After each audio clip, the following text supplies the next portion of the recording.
Meantime, though, digging into those initial jobless claims, we did get the number 1.5 million Americans filing for unemployment benefits in the week ended June 13th. That was, again, above expectations of just 1.29 million.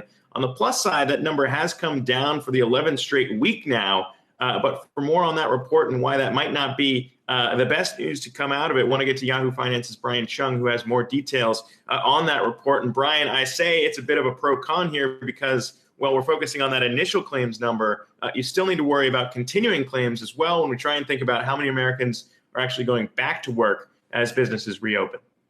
Yeah, Zach, well, as you mentioned, it is a positive sign that the jobless claims week over week have come down, but not by much. So when you consider that the week ended for last week, there were about 1.57 million. That was the upward revision people that filed for unemployment insurance for that week. This week, 1.51 million Americans. So that's definitely lower, but not by much. So the concern here is that even though that jobless claims number is indeed bottoming out per se, that's still 1.5 million Americans each week that are coming to these jobless claims because they've been laid off. And as you mentioned, the continuing claims number really is going to be critical here. And as we saw from the release, over 20 million people are still relying on these continuing claims week after week. So this is definitely a concern when we think about the job market coming back to full form at some point. Keep in mind that if you aggregate all the jobless claims over the 13 weeks that cover the COVID-19 period, that's over 45 million Americans that have had to turn to unemployment insurance. One other thing that's worth mentioning is that headline number shows you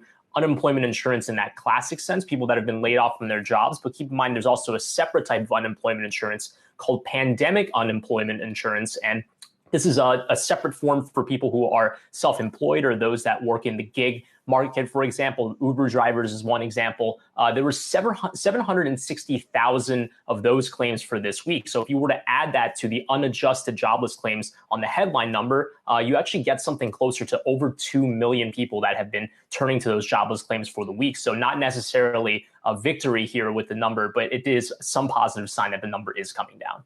Yeah, and we've heard from a few economists as well as those at ING kind of highlighting here, as we have trended lower, we're still hovering in the 1.5 million initial claims weekly number for like about the second week here, since a lot of people were expecting it to come down below 1.5. That was not the case. And we should note 1.5 million is still more than double the highest number that we've ever seen in history. So, Brian, I mean, historically, well, we have improved. Again, I guess I would point out the con here that we're still way above anything that we've ever seen before.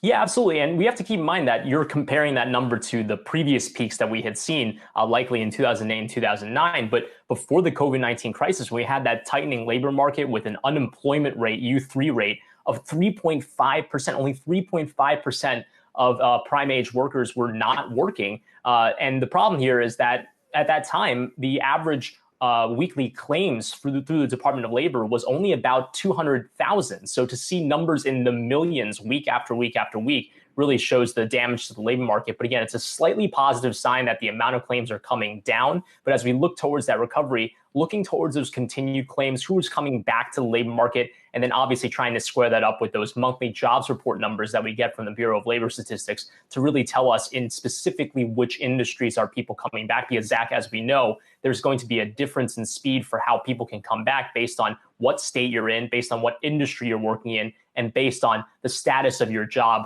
with some businesses having gotten PPP loans, some businesses not having gotten it, and then ultimately what ends up happening from demand side. And as you mentioned, the difference in pace of recovery here on a state-by-state level, we always like breaking that out. When we look at the 6 weeks when this pandemic really started hitting the employment numbers here in the U.S. versus the last 6 weeks where we've seen kind of a slowdown, the hoping bottoming out in terms of unemployment claims. You look at that, the recovery here strongest in Rhode Island, Vermont, Michigan, West Virginia, and Idaho, showing the biggest rebound there in terms of dropping unemployment claims in the last 6 weeks versus when we first started tracking these in the pandemic. On the flip side, though, you look at some other states not really enjoying a bit of a bottoming out. Some of those hardest hit states, including the ones now that are getting impacted by case counts, mainly Florida, only showing about a 40% reduction in rolling average initial jobless claims there. Compared to some of those states that I listed off here. You can look at Rhode Island, 82% reduction in that 6 week period versus the latest 6 weeks. So definitely at this point on a state-by-state basis, we're seeing a pretty big bifurcation there in states that are recovering well. And I use recovering well, again, modestly when we think about just seeing the beginnings of a bottom in terms of Americans losing their jobs, but something to track as we move forward. Brian, Cheung, appreciate that update.